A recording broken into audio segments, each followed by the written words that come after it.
Welcome, one and all, to Blueprint here at Traders Post for September 18th, 2025.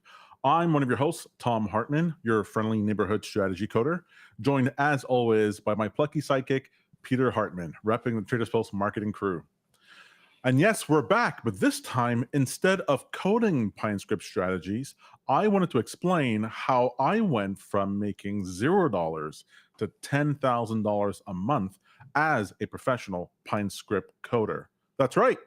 The big thing people have been asking me about, how can I actually make money using the skills of PineScript development and the use of Traders Posts in order to make money outside of direct trading? Peter, pretty excited. People have been asking for this for a while. I've been percolating this in my mind. Hey, should I go ahead and talk about this? But it is important to me. All right. Okay, wait, hang on. Shut up for a second. Are you saying okay, I've seen a lot of these videos making $10,000 a month. And, did you actually make $10,000 a month online with Pine Code development? Yes. Actually, I made more than that a month, but you wanted me to be less bombastic. I just didn't want us to fall into the scam internet corner where people are like, oh, you can make all this money. If you can make all this money, why aren't you making it now? Those are the kind of questions that people have. Totally. I understand. And in fact, to be perfectly transparent, I wouldn't even have started was I not in a very desperate situation, needing to make money as soon as I could. So I can totally understand how people feel out there about all the different claims online. But this did actually work for me. Actually, if you pull up my screen, just to show some receipts here, folks. This is my search history from 2022 and 2023. I actually did went through a bunch of videos, how people make money on Fiverr. Show the date. Point out the date. Yeah, so the date here, September 23rd, 2022, September 25th, 2022. That fall was pretty rough, Peter. And in February 2023, when I wanted to figure out, hey, how are people stepping up their game? But yeah, 2022 was the year where I started, summer of 2022, and I decided, hey, I'm going to risk it. I'm going to try and do it. What I'm doing is not working.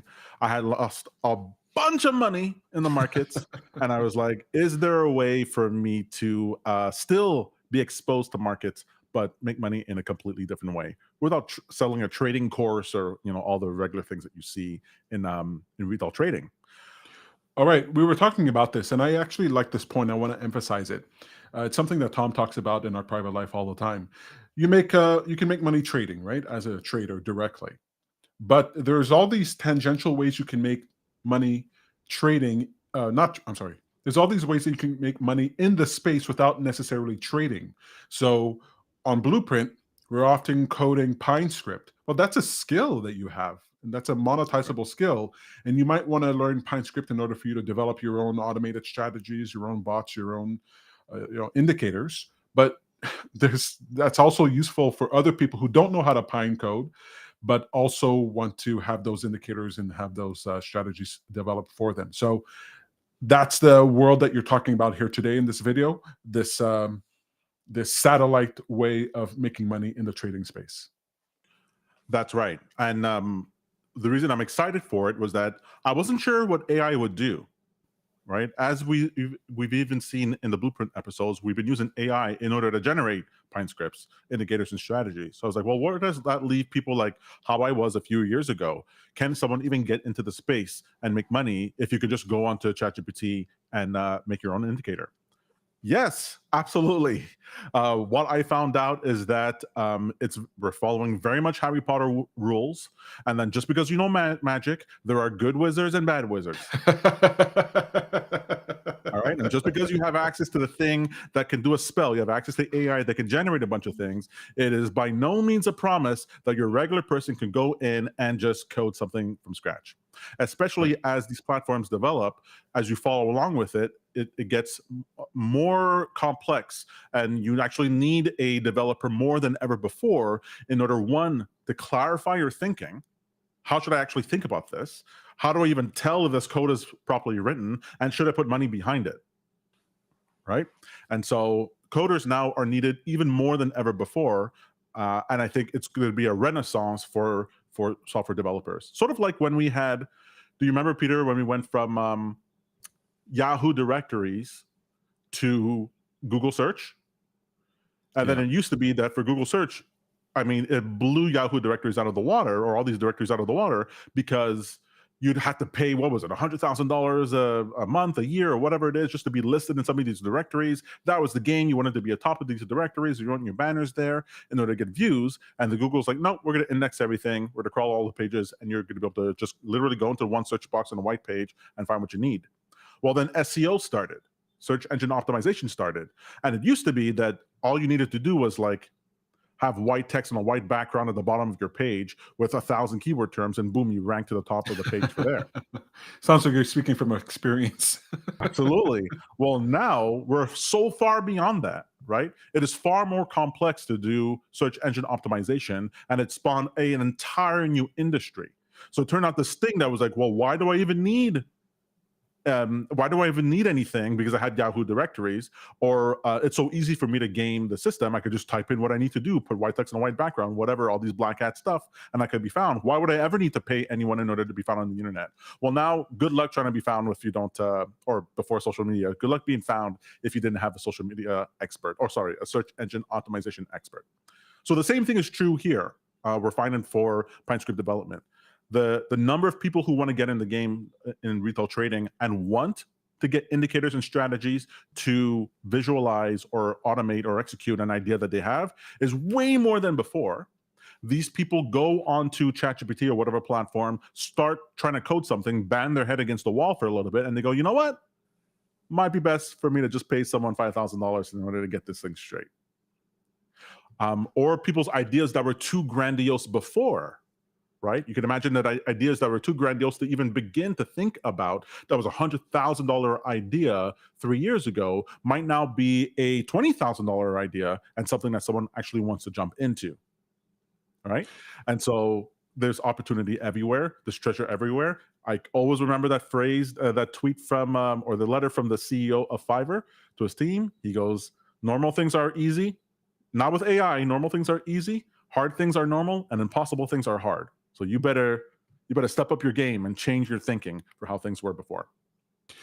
Something I want to point out here is that, sometimes you have a skill to do something, all right? Let's say it's coding. And you're trying your hand at coding a strategy for yourself, indicators, getting your thing off the ground. You're trying to be profitable with your skill, which you might find difficult to do. But what you might not realize is that there are other people who have money, who don't have the skill, who are willing to pay you for what you can do. So even if you might not be profitable in directly applying your skill to whatever you want to do, you might be very well suited for helping someone else and getting paid for that. So Tom, he worked in SEO in a previous life. And, has Tom ever created a website for himself that generates crazy profits? Hell If no. you did, that'd be news to me. But did people pay Tom to build websites? You're damn right they did. So if you're sitting there going, look, I have these skills, I'm not able to be successful in the coding right now with what I'm doing with strategies and indicators, don't think that you got nothing. You got gold. It's gold to someone else who's willing to pay you for that knowledge, pay you for your expertise, and pay you for your time on platforms like Tom is going to be talking about here today. So Tom has this dream. Tom always talks about this idea where he imagines that people, they have wealth or something that's worthwhile in their house. It could be an old book, a comic book, a game, a toy, or something that you don't know is worth money. But if you could expose that to the market, expose that to the world, you might be shocked in how much people are willing to pay for what you have to offer. If you're watching Blueprint and you're a coder and you understand PineScript, look, I'm not a coder. I'm not a trader. I watch you guys. I see traders. I see them on the charts. I see them coding, and I think, wow, you guys are really amazing. You're the cream of the crop here. Everybody should marry you. You should reproduce. Your genes should go on. And then when I hear that there's so few of you who might be successful out there, I was so excited to hear Tom talking about this here today, because I watched Tom go from an absolute disgusting nobody. Look, hang on. Okay, I don't think. Let me make sure, Tom. I went from watching Tom being an absolute disgusting nobody, all right, charging $5 on Fiverr, busting his head, to legitimately making $10,000 a month and maybe even more. So very excited for this series, Tom. Very, very happy. I'll bring you back now. You're allowed to come back. I have control. This Yeah. is my part.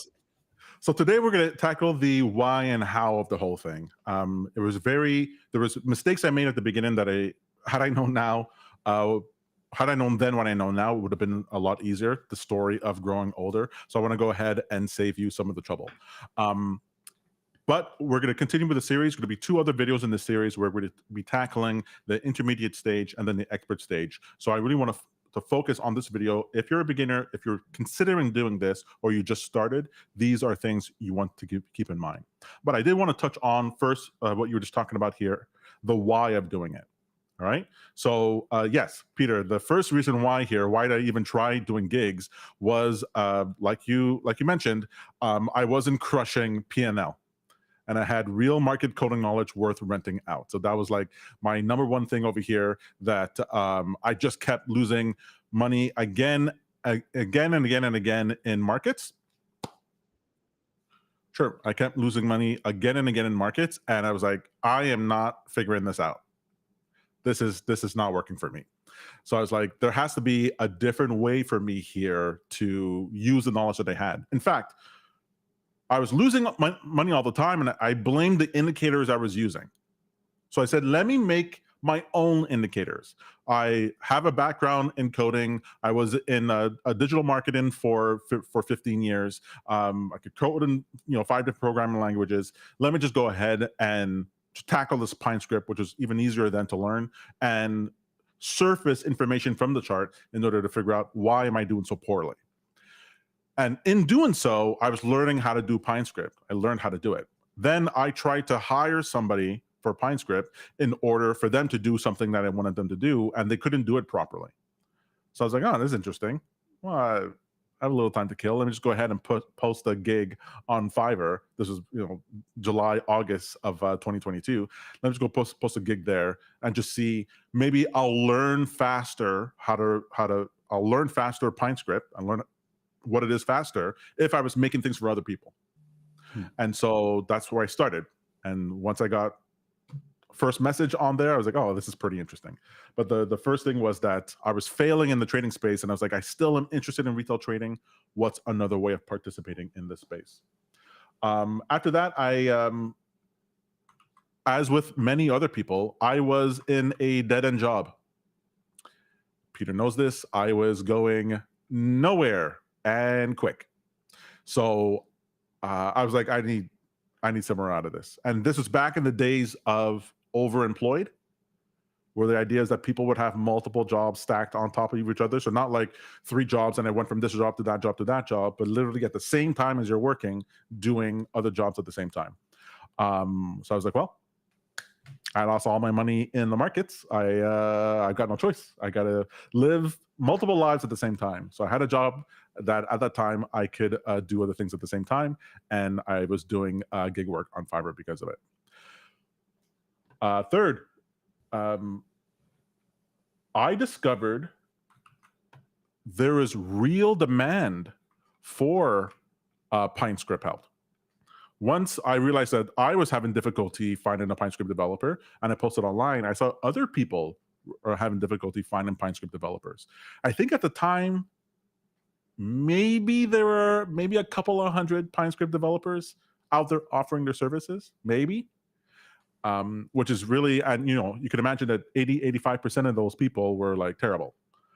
So there was really not a lot of people. And so I kept getting messages every day, 1 message or 2 messages as I increased the quality of my postings. I kept getting messages. I was like, hey, there's some demand here for PineScript. I didn't know what they would pay. I don't know how much there was. I don't know how consistent it was, but there seemed to be a demand.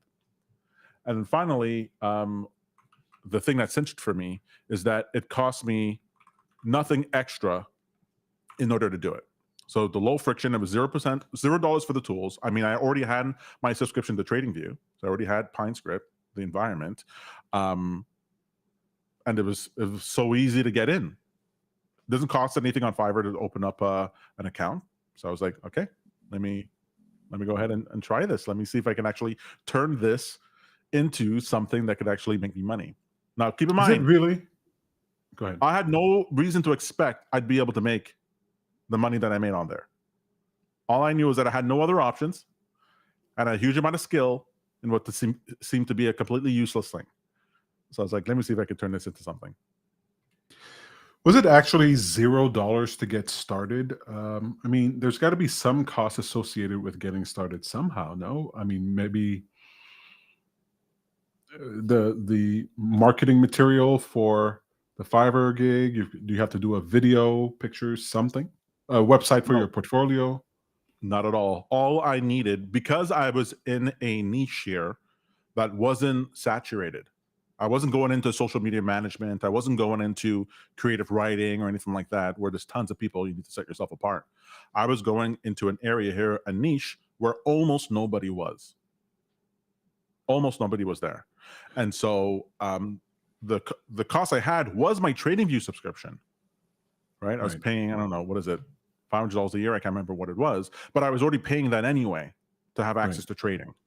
And so this was another reason, hey, maybe I could help offset the cost of that by making some money. If I could make $500 in the year, it would pay for my TradingView subscription. What's the big deal? So no, on Fiverr, there's Is no cost for opening up a gig or anything like that. is the market still open? Is it saturated now? Is there still opportunity doing Pine code development on Fiverr today? So I really stopped doing full-time PineScript development a little bit after, maybe 6 months, 8 months or so, 9 months after starting with Traders Post. Just didn't have any time, wasn't worthwhile, and that How sort of long thing. ago was that? I started with Traders Post, I believe, in 2023, August 2023.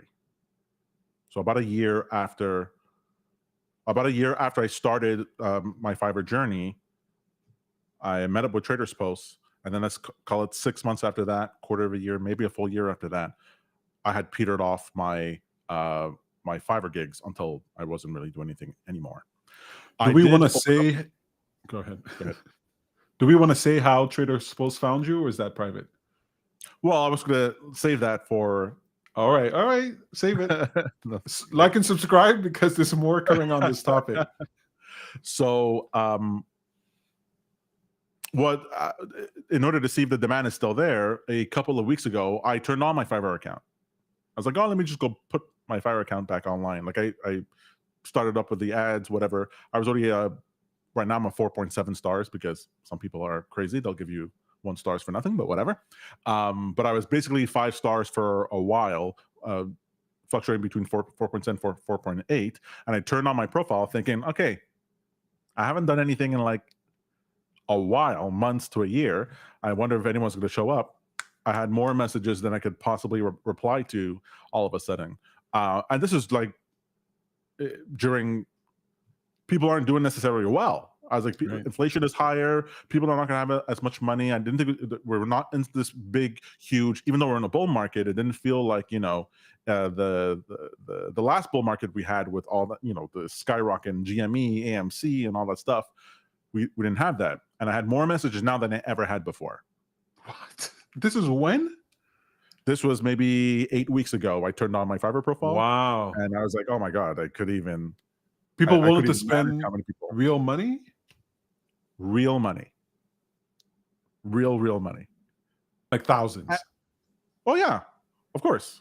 Me by the end I was doing it. My average contract was like $2,500 to $5,000 that I was doing.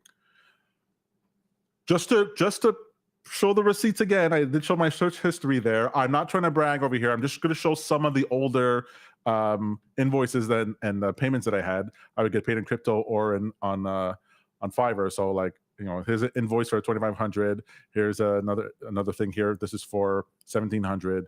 This one's for 5,000, and this one's for 3,000. Like, that's what these amounts are showing here. Obviously, this is not the extent of all my crypto, not the extent of invoices and payments, but just wanted to show you that between Fiverr, Upwork, PayPal, Discord, Telegram, and crypto projects, it was Wow.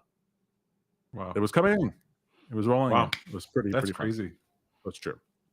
I All mean, right. I knew you were doing well, but I didn't realize it was like that. Oh man, Tom, just to imagine how down in the dumps you were. You know, all you people out there, oh, I lost money trading. Tom gets it. Tom totally gets it. And then to go from that to being like, you know, I'm going to be on the streets to making that kind of money on Fiverr, it's crazy. And I know you're going to get into this. I don't know if it's going to be in this video. When Tom told us that he started to do PineScript development for $5 on Fiverr, we were like, you stupid idiot. You charge more than $5. What are you talking about? That's Turns right. out, and we should get a t-shirt for this. Tom was right. Tom was right. He proved us all wrong. Everyone is yelling at him going, this is crazy. It's a waste of time. And you pulled it off. Well done. Adventura Trader says in the chat he's excited to hear about this. So yeah, I'm excited to tell about it. Yeah. All right. Really good story. So what we're going to do here, we're going to talk about the basically the path that I went from $0 to $10,000 a month. That's what we're going to talk about for the rest of this video, because it matters how you break down what your expectations are and how you go about it. It is really important. So let me just erase this stuff over here. 1 second.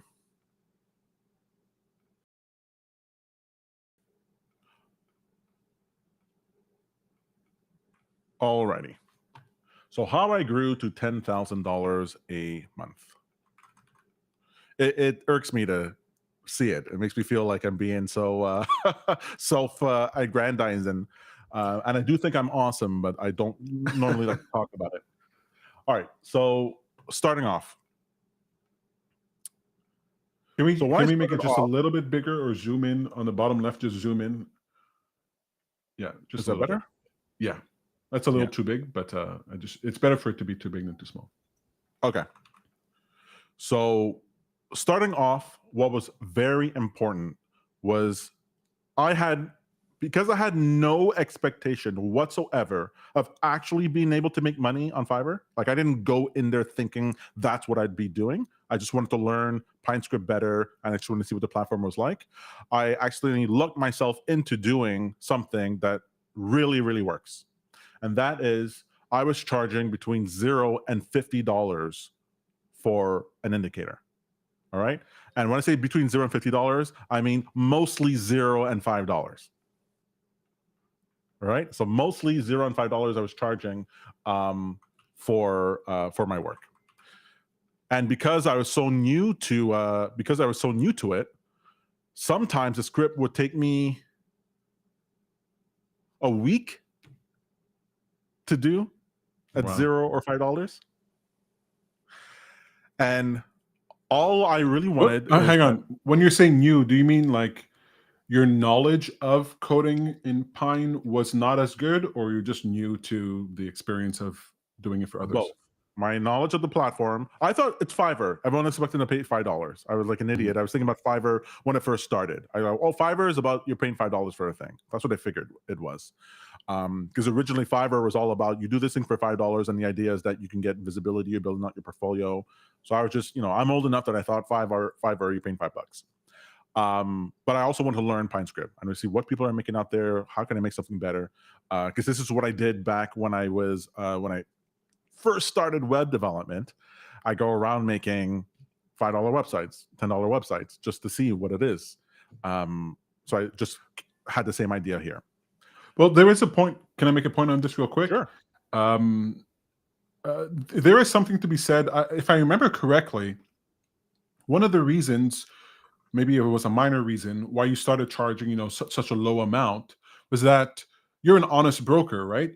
When you're interacting with someone and you're saying, okay, I'm going to do this for you, you don't want to charge. The more you charge, the more the expectation will be there, and the more you can disappoint the person, right? So if you lower the price, it gives you kind of the freedom to be like, look, you paid $5 for this thing. I'm going to go at it with my current ability. I don't have to pretend. I don't have to put on airs, and I don't have to set some great expectation for yourself. It's similar to what I used to talk to people when I did that motivational speaking and teaching people. People say, well, how am I going to charge for this? Who's gonna, well, then do it for free. Do it for $5, right? And then the person on the other side, how much can they really get on your case if you're charging $5, $10, $20, $30 for whatever you're doing? So there is a sense to, if you're beginning, you're unsure of yourself, pricing yourself lower doesn't only make you attractive, but it sets the expectation to a right level, not only with the other person, but allows you the freedom to be like, this is where I'm at, and I don't have to stress out about it. Does that make sense? Absolutely. Now, I would say that if I was doing this and I was not using a gig platform like Fiverr or Upwork, I would not be charging $0. I'd be charging something, because you'll find no lack of people who are willing to take your time for $0. But the benefit that I had on Fiverr was that these people already had to have some sort of credit card or payment method connected to their Fiverr account. They already validated themselves in some way that they have a willingness to pay. No one goes on Fiverr thinking they're going to get something for free. So when I would offer something for free, it was like, oh, wow. So these were already self-selected people in that vein. And two, doing something for $0 still benefited me, because I could still get my account would increment saying I did an order, and the review. A review, I don't know if people understand just how important this is. A review is worth 10 contracts.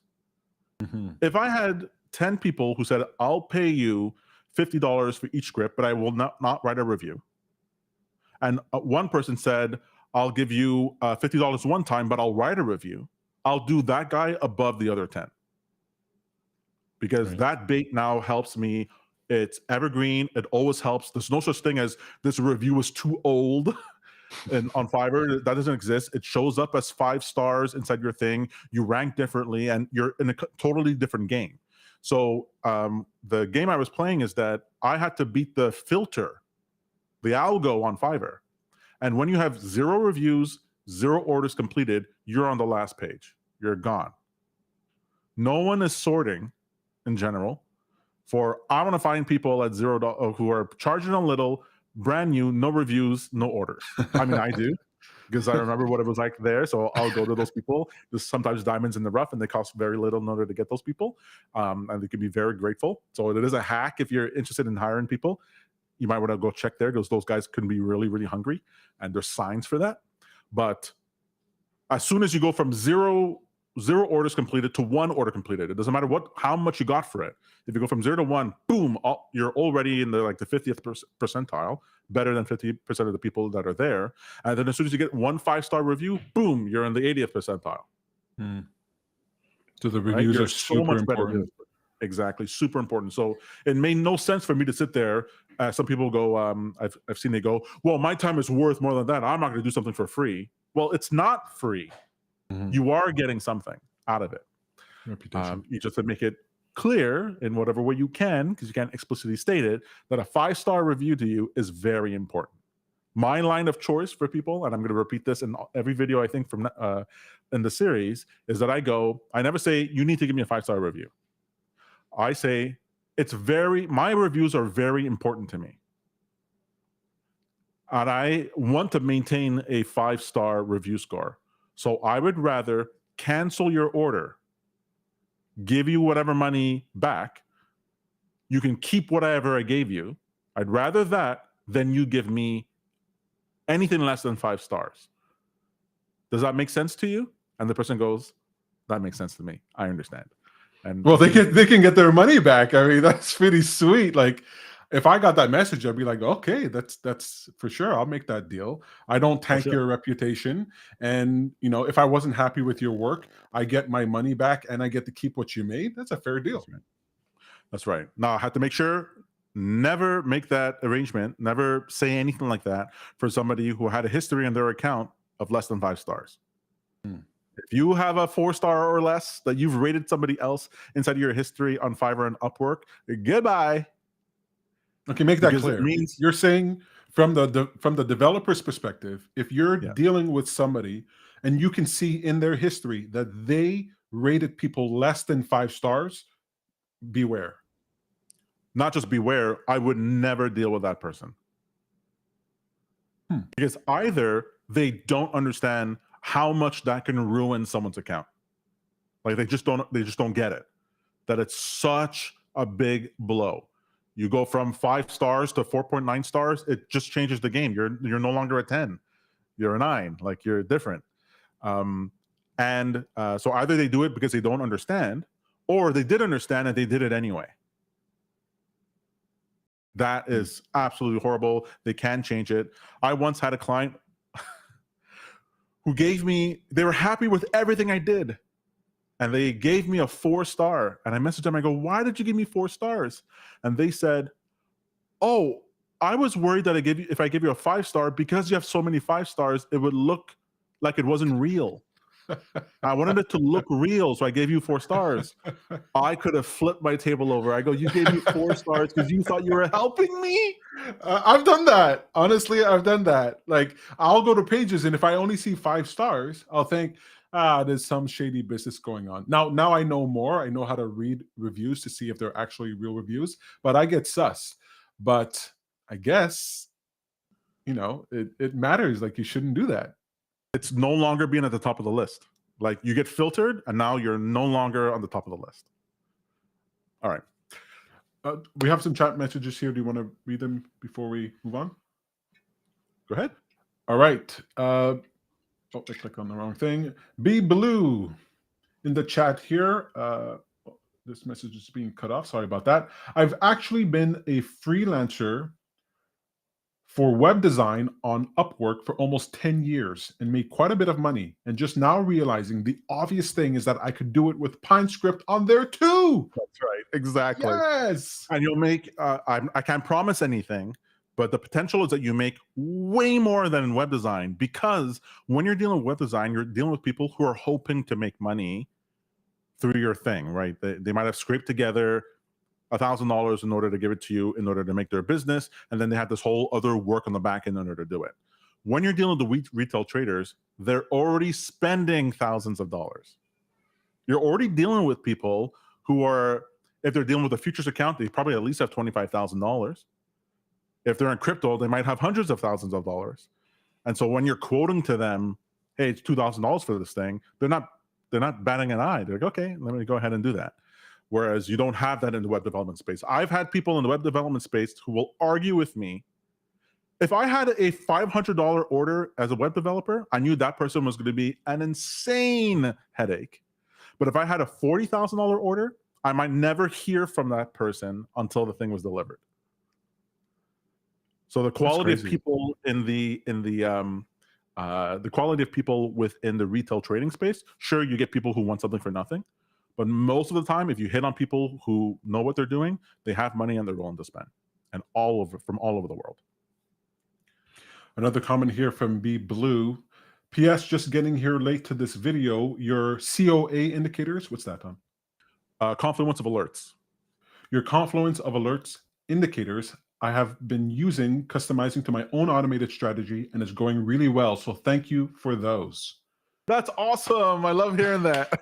That's great. Is that what you made in the previous blueprint video? No, I made that like last year or what have you. Last year. Yeah. I gotta make it better. This other updates to PineScript version 6. I think that one's still written in version 5. That might make it even better still. So I might tackle that coming down the road. Fantastic. But yeah, thank you. Look, from somebody else, they're on Fiverr and they're like, hey, especially all those web developers, if you cross between web developer and trading, get into the PineScript. Get into PineScript, get into MetaTrader, get into whatever coding thing you need, Python, whatever it is, because there's money to be made in this space. All right. Next, after the start. So after I do this, I did this for about 3 months. It took about 3 months for me to go from $0 to $5 to making $500 to $1,000 a month. All right. Now, to do that, I was doing scripts every day. All right. Now, just count this as 20 working days in the month. Not every single day, not weekends, but I was still doing weekends and all that. Obviously, nights and weekends. I had other job at the same time. But it took about 3 months in order for me to get up to between $500 and $1,000 a month. Now, then after you do that, you're no longer going to be at the bottom of the ladder when people are doing a search. Now you're going to start regularly getting, of those cohort of people who are going on Fiverr in order to find somebody, they're messaging, let's say, the first 20 people to see if they'd be interested. Chances are you might be in that mix, because Fiverr and Upwork will mix up like where you show up. So you're to get messages maybe every other day, maybe every other week, something like that.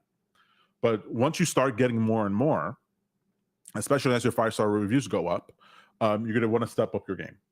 So here is the magic rule. Man, I wish I did this sooner. I might not even have had to wait the 3 months. The rule is, if you're too busy, raise your prices. The moment you're in any period and you received more messages from legitimate people than you could reasonably fill, increase your price. Test your increase of price on those people. All right. So let's say, oh, I got 4 people in the last 2 days who messaged me. I have to decide which contract I'm going to go with. Now I got to provide a quote. Then I increase my quote. So instead of going $50, I would say it's $250. And I would test that on the 4 people, $250. 3 of them will go, oh, I don't want to pay $250. And the 4th person will be like, okay, fine. So now that person now covers what you would have charged $50 for 5 people. All right.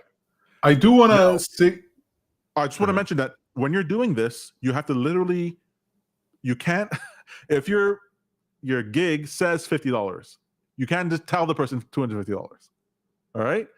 You got to change the price in your gig before you're given the quote. People do not like seeing that you change the price. They remember what your thing was. It might be 3 days before they even message you. They favored you on a list. They'd be like, "You're with $50 before, now you're $250." They don't want to see that. But because you don't necessarily know when that's going to happen, you want to have 3 gigs on Fiverr, 1 at your normal price, 1 at a middle price, the price that you're going to want to try afterwards, and 1 at a large price that you go, I don't think anyone's going to do this, but if they did, I'll be really happy. So at first, when I started on Fiverr, I only had my $50 gig. Oh, sorry, it was a $25 gig. I only had my $25 gig. Then when I tried this whole thing, I made one of my low end of the gig $50. My first one, my second one was $250, and my third one was $750, I believe, to begin with. So that way, and they're vague descriptions. Depending on complexity of the project, I'll charge whatever.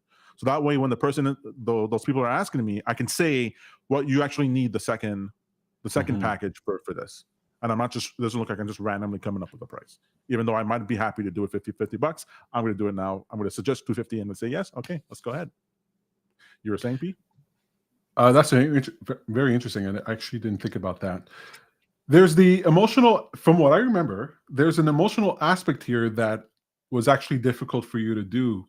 Because it's all fine and dandy to say, oh, just tell them this and just tell them that. But you used to like agonize over, should I raise my price? Should I tell them this? What if they say no? What if they don't?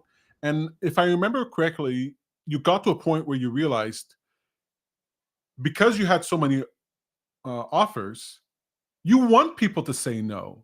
It's like not a bad thing that people say, no, I don't want to do this, because your time now became more valuable. And then when you did get that yes for that one person who said yes, and it paid for what you would have done for 4 contracts, then you realize, oh, wait, I'm being absurd to let my emotions get involved in this. The greater, I don't need to tell traders this, the greater the demand, right? The higher prices. That's just how it works. And so there are people who just feel like guilty inside, or they feel bad, or, what if they say no, or what if they go away?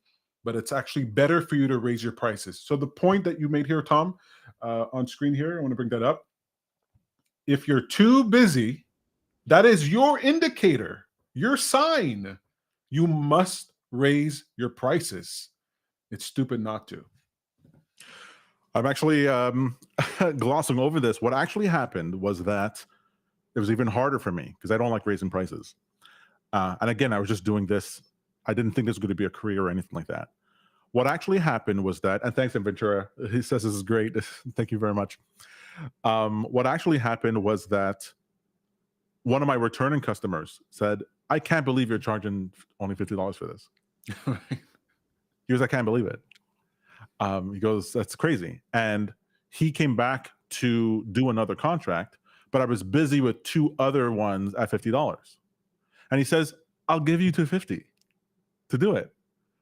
Just drop those other 2 and do this. And I had to understand that sometimes it hurt me so badly. Sometimes it's best to cancel a contract you're in and get the next one, because I was losing money at $50, right? I'm losing time. I'm not actually making a bunch of money. It's taking me more time. It didn't make any sense for me to do that, but I wanted to honor the arrangement.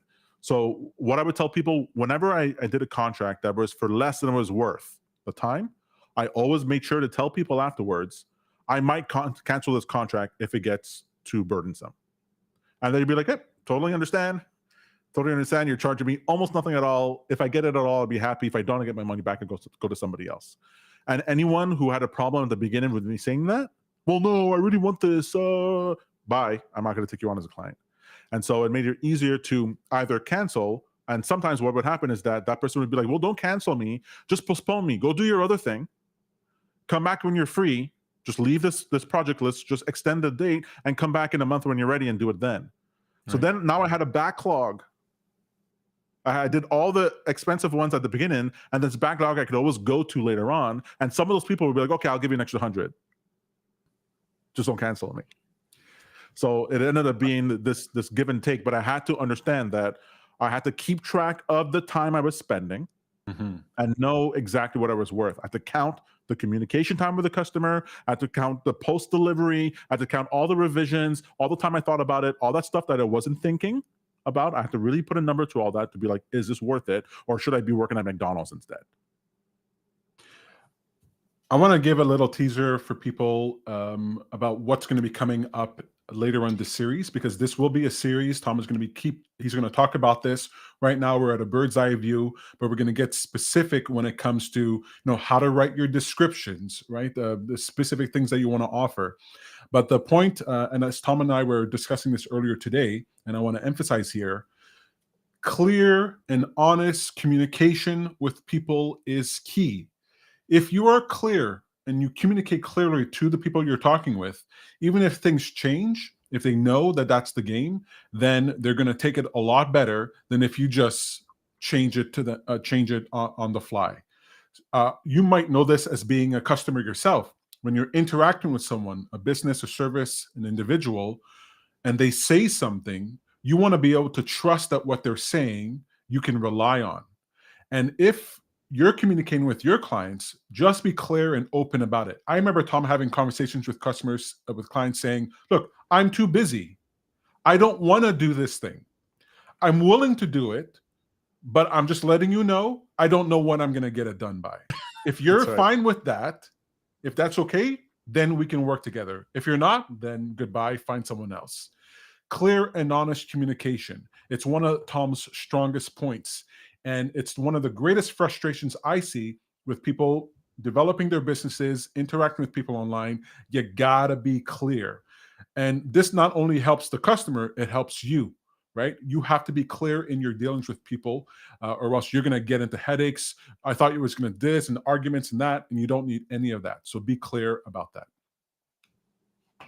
All right, I'm gonna end here, or before the end, I want to talk about these boosters. These are things that really took so by the time I was doing on average $250 a day, so that was within a year. So after my change in thinking, after 3 months, and I started increasing my prices as my demand got more and more, it was about a year. By the end of a year, I was making about $250 a day, $5,000 a month on average. Some months I would make more, some months I would make less. This next thing just skyrocketed it. It was totally different. And it seems small, but they're not. These are fine-tuning things that happen on these platforms that people don't normally do. One, I offer discounts to returning clients. All right. This is before Fiverr had this discounting feature where you can now give a coupon code to returning clients. I was doing this manually. I would tell clients, deliver, this is great. If you come back, I'm going to give you 20% off. And so they would often come back in order to be like, well, I mean, he basically just gave me free money here, and I should just do another script just to do another script. So it just made returning clients far more likely. And it's so much better dealing with a returning client. You have no unknown, you know exactly how they're going to deal with, you know how they're going to deal with problems, you know that they're a good payer. The whole thing is just great. It's just so much smoother dealing with returning clients. And if you get a client that's like comes back 2 times, probably they're going to come back 5 times, probably going to come back 10. You just have this ongoing thing. They get used to you. They get used to your schedule. It's just so great to have returning clients versus every day I got to deal with someone new. That really, really blows. Second, I added support options. All right. So first, if there was any problem with my script, if someone later on after delivery, they press the complete button, I got the money, everything is squared away, they did the review and they went away. If they came back and you go, hey, there was actually a problem with the script that fundamentally was there because of something I did, I always fix it 100% for free, no matter how long it was after they did it. Usually people wouldn't come back more than a year, obviously, but always fix it. The reason I tell people that right at the beginning is that it's nerve-wracking for the client to then click complete on the project if they think, if I press this button, I have no more leeway on this person. That I can't control it. What if something is wrong and I can't do anything about it? They feel like better for me not to hit complete on this. Many a times at the beginning, people would be like, okay, thank you for the script. Let me test it out. I'll get back to you in 2 to 4 weeks and then we'll complete it. I get it. They don't want to get burned. They want to know that it's working. So I would just put their mind at ease and be like, hey, you're going to have this. I have support options. One, if there's an existing problem with the script, I'm going to go ahead and fix it. Gratos, no problem.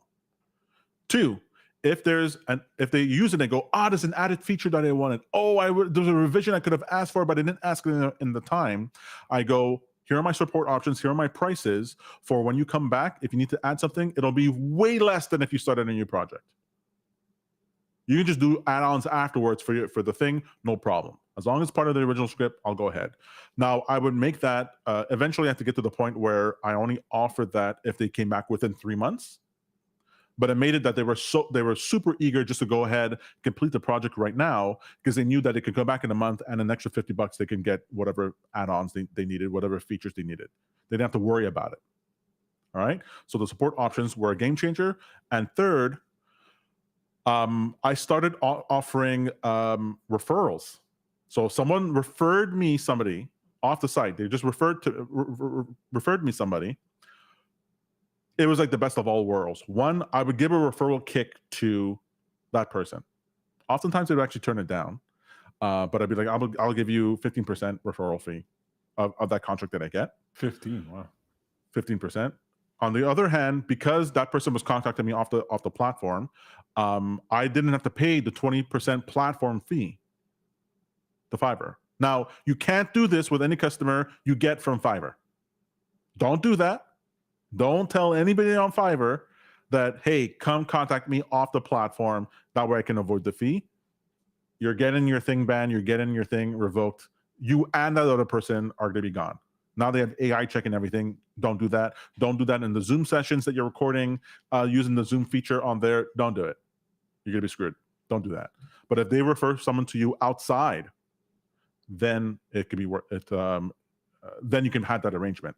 And I ended up getting way more clients afterwards through referrals, to the point where almost all my clients were not on Fiverr and Upwork, and Fiverr and Upwork ended up being marketing engines for me.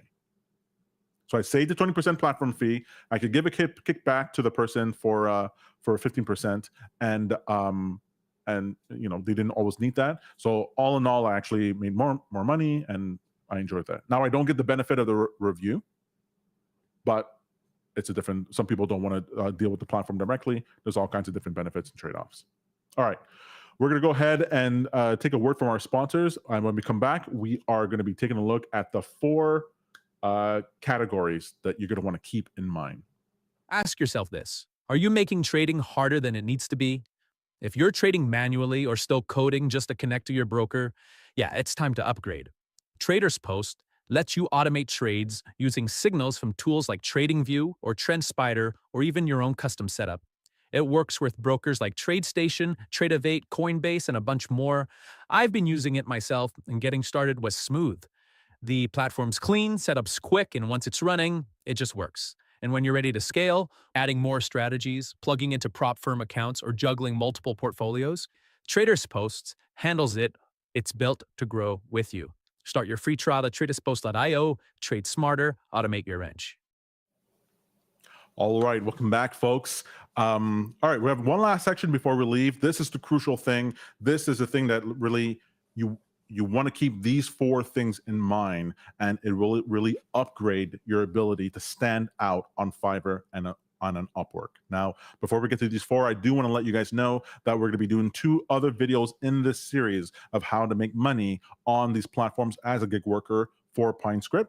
And just understand, we're going to deep dive, folks. We're going to be looking into the next video, actually how the system works, how to be found, how to be writing your descriptions, how to price yourself, way more granular information about actually what to do specifically for being a indicator strategy developer on the platform. And even though I'm speaking for PineScript, it can work also for any other programming languages. It's really for the entire retail trading space.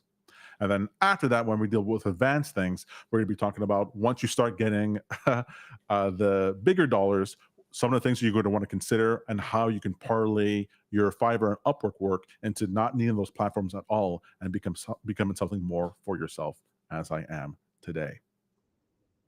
If you have any questions, anything you want to see, anything you want to make sure that we tackle and touch on, now's your chance. Either now you can leave a message in the chat or comments, or as this video is online before the series is done, please go ahead and post your questions. The more you let me know of what you're looking for, the more I can address it.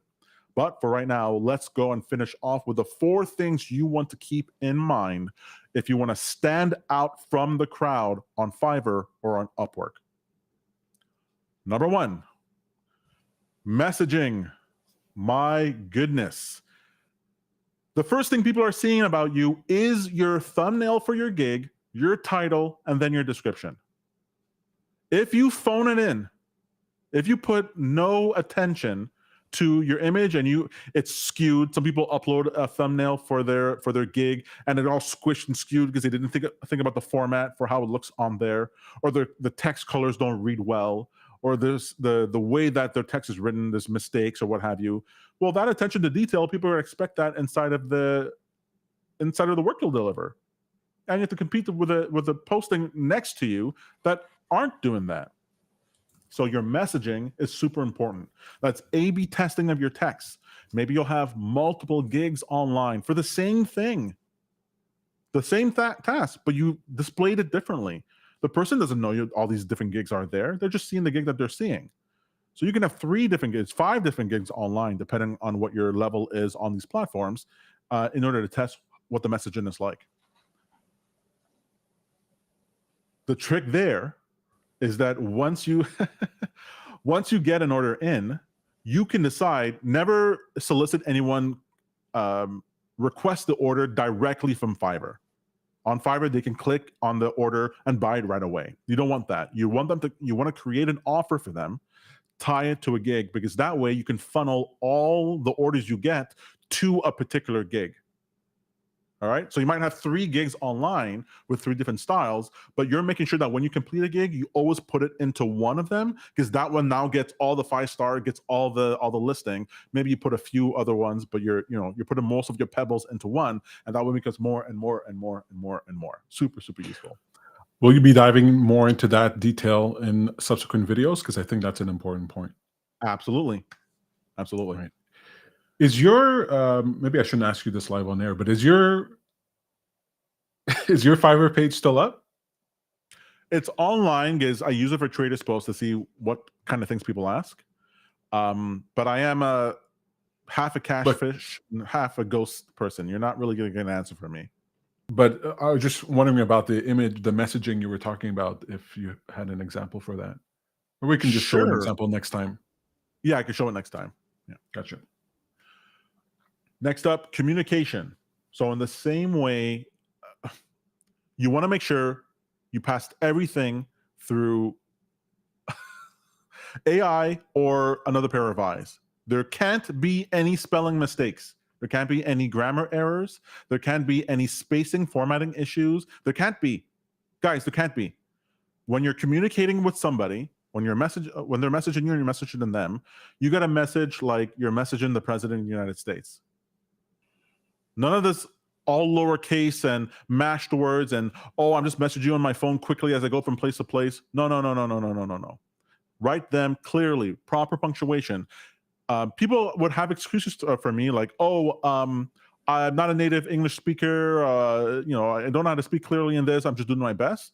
Excuse me. I had clients in Germany, in India, in Australia and they barely speak English over there. And I would toss my thing into a spell check, into a Google Translate, even before AI was there, and get my words right before I sent it off. Are you kidding me? I speak French and I still pass that through a check in order to make sure it reads well. Absolutely no reason for that whatsoever. So make sure that all your communication with customers are always 100% clear, good grammar, vocabulary, punctuation. 2, reply as soon as you can. I'm talking if you can reply back to the person with useful information, not just I'm going to get back to you. If you can reply to them with useful information within 5 minutes, you're within the window of where they're thinking about you. Remember, these people are usually sitting there with 10, 20 tabs open, messaging the same message to all these different people, waiting to see who gets back to them. So you already win if you message back first. You already win. You set the tone. You set the expectation. I even tell the other people after I message them, hey, this is what I think about this, blah, blah, blah. I'm going to think better look into it. I'll get back to you. And hey, if you have any questions, I know you're probably going to, it's my key phrase here, Peter. I know you're probably messaging other people, getting other quotes. Perfectly fine. If you have any questions about what they're saying, I could also help you with that as well. Was that good? I get other people's proposals. I get screenshots of other people's messages. I'd get whole Zoom calls from other people. I'd be like, oh, I better not do that. Why I better do this? I better not do that. I better do this. Great. You want to answer right away and you want to be super helpful. 3rd, not everyone might want to do this, but I do this. I provide a guarantee. I already know that the customer can cancel the order whenever they want to, even after they get what they want from me. Go on the Fiverr forums. You'll see plenty of people complain. The customer took my project and then canceled it and I ended up with nothing. So I go, well, why not turn that bug into a feature? I, right off the bat, tell every single customer, if you're not 100% satisfied, cancel the order. Take whatever I gave you. It's yours. No hard feelings. You could even come back in the future. I go, if you're 99% satisfied, cancel the order. It helps you get away from that 4-star review. That's right. That's code for I only want a 5-star review. So if there's any chance that's not going to be the case, just take the thing. It's yours. So I would make it very clear to any customer before they hit the button, before I even send them an order, if you're not, sir, ma'am, if you're not 100% satisfied, do not complete the order. Cancel it and take it. I promise you that's what I want. Provide that guarantee. Because then I look like a hero, even though they could have done it anyway. They never had to go ahead. And you look confident. Anyway. Yeah. And I remember you used to have a strategy. Sorry. In that same vein with the communication and the guarantee, I always jump on a Zoom call with the customer before they hire me. I make sure my stuff looks good. You get yourself a good camera. Don't be sitting there with your laptop on your lap in bed. I hired some or try to interview some PineScript developers. They're topless. I don't know what this thing is with Gen Z. Topless, like the guys are not wearing a shirt. What? They're just not wearing a shirt. They just come from the gym or whatever it is. They're in bed because it might be a different time zone for them. And just talk to me. It's dark out. I was like, what is this? Terrible. You can see what my camera stuff looks like. It's not the best in the world, but it's not bad. And my camera has paid for itself 10 times over. with the number of people who, the moment I show up on Zoom, one, I insist on the Zoom. They're like, "You want to see me?" Yeah, I insist on Zoom. I don't insist that they're on camera, but I do insist I'm on camera. I'm there. I'm punctual. I'm ready. They turn on the camera. They go, "Whoa!" They go, "This is great. It's clear. You ready?" And they're like, why do you look? Because I want to make sure that I want to be able to look the other person in the eye for them to know that I'm serious and for me to know that they're serious. Do you know how that sets a tone for people? Damn. So Zoom call all the time. Even before Zoom was like a feature in Fiverr, I would insist on it. Now you have to do it through Fiverr if you have the right level, because the meetings are recorded and they have access to the recordings that the AI can read it. So just make sure that it's Patriot Act rules. They can see everything that you're doing. And fourth and final thing to mention here, we mentioned this a few times through this whole thing, but support. You want to think about what your support will be. You got to think that the person is going to be coming back later on, maybe to complain about something. And that person, even after they complete the order, or especially after they complete the order, have like a 2-week window in which they could ask for a refund, but in which they can still leave a review. If they come back a week and a half later to go, "Oh, I have this problem," you go, "Get lost," or you give them any indication that now that the money is in your account that you could care less about them, good luck. You're not going to survive. You got to treat the support for this customer as if it's part of the package, and you got to treat them just like you did before. Fast responses, quality code, the whole thing. Hold it all the way through. It's like a golf swing. You swing and you got to hold that pose. You got to follow through. I've never golfed a day in my life, but I assume that's like what it's like. Tom, well, do you have more to say? Yeah, I was going to say that if you do all these things and you cultivate this group of repeat customers, every one of the orders that they're doing adds to your account, and all the new 5 stars, the one person who gave you 5 stars before can give you 10 5 stars. Every new contract is a new 5 star, new 5 star, new 5 star. So you can farm 5 stars from those same people. So there's no reason not to infinity glitch this hack and just make sure these 7 people that I'm dealing with, they always know I'm going to go to Tom. I'm going to get what I need. It's going to be fantastic. It's going to be sweet the whole way through. We're going to joke. We're going to have camaraderie. Things are going to get better. Tom's always going to suggest new things in order to add new features, make my thing better than it was before. I could always come back in the future. They feel special. Mm-hmm. And you just rake in the orders, rake in the 5 star, keep increasing the prices. So fantastic, Tom. I love it. In the chat here, we have BB Blue saying, "Thanks. I will surely share more as it grows too." Thank you very much. Very much appreciate that. Ventura Trader says, "What kind of camera do you use? Looks good." I use a Canon 90D, the DSLR. My brother Peter is the one who set me up. I don't know anything about this stuff. He's the one who gets me going. Oh, I just want to mention one thing. Yeah. Maybe I should do this. This is more advanced. Okay, that's going to be advanced. We're going to save that for level 2 next time, because it's pretty gold. I got to say, it's pretty gold. It's a way of glitching your way to 5 stars really quickly, but I just feel like I've given too much gold this one. Let's keep the platinum for the next episode. Excellent. Like and subscribe for that. On the camera thing, look, I use a Canon 90D. Tom uses a Canon 90D. The camera that you use is just one component of it. The space, the lighting, all that stuff matters. But what I want to tell you is this: don't let your hardware be the friction in your experience. All right, you can get a webcam. There are excellent webcam these days. There's the Facecam, Elgato Facecam 4K 60. There's the Razer. I forget the name of it. There's a Razer that just came out, excellent quality. The OBSBot, wonderful webcam. This one actually can follow you as you move.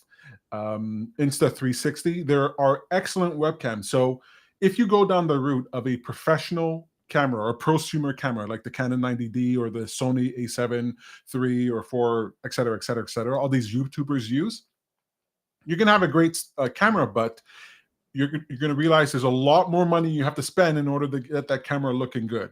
The lens on the camera, the connections and gear for that camera, the lighting. I'm in a studio right now. That's why my camera looks the way it is. I have big lighting, everything set up. So if you're out there trying to look good for your Zoom calls for PineScript, Fiverr, don't go the YouTuber route. I want to look, I want to look like $1 million. You can start small. 95% of people aren't even going on the Zoom call to begin with. So if you just go on your phone and you properly set it up and you look okay, you're already better than almost everybody else. Don't just drop the ball after that by being on the toilet while you're doing it. Some crazy echo, driving, big noise behind you. I'm at a concert. Can I talk to you in a second? No. So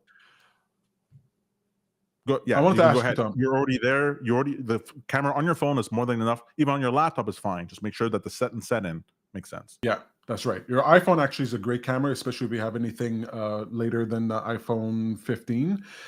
Set that up on a proper tripod and make sure you have no clutter. I don't know if you see this, but before we start the show, I checked, is there any clutter on his desk, right? Is there any nonsense going on? It's got to be clear. And that's really important. You got to make sure your audio is good. That's actually more important than your video in a lot of cases. Your audio has to be solid. So if you're going to spend any money, spend it on a quality audio equipment. Test out your things, use it. Use things like Amazon. You can test it, see if it doesn't work, send it back. That's all things that you can do. So you're like, oh, I don't know if I can spend the money right now. Look, Amazon often has a 30-day window for returns, all right? Now, am I telling you to get something, use it temporarily, and send it back? Save the good stuff for the next video, Peter. This is all intermediate stuff. Okay, but I did want to ask you this. So I'll let many that go. But I did want to ask you, Tom, seriously, honest, serious, truthful answer. Do you think today people who are watching this can actually make $10,000 a month on Fiverr or these platforms doing Pine code development? Yes, absolutely. If you have the temperament to constantly be better, constantly improve. If you're used to a cozy experience, you go into a job, they tell you the 9 things you need to do, you press the button, you're not interested in doing anything more than that, doing this is so hard. If you have the propensity to do it, then it's actually easier than what you're normally used to because every ounce of effort that you put in gets rewarded. Now, you are, from my perspective, tell me if I'm speaking out of school, you're a really good Pine code developer. Someone call me one of the best. How good do you actually have to be in order to achieve success in these online platforms? The things that people ask for aren't generally that difficult. They just require stick-to-itiveness. It's sort of like you don't need to be a genius songwriter in order to make money writing songs, but you have to be consistent at it. So your ability to understand what people are asking for, provide that to them, and then also think about the side things that they might not be thinking about, that all falls into place. So you don't have to be the best in your field. You just got to be there when the person's ready to buy. Awesome. $10,000 is on the low end. I just said 10,000 because Peter forced me to. I was going to say a higher number than that. Just saying. Just saying.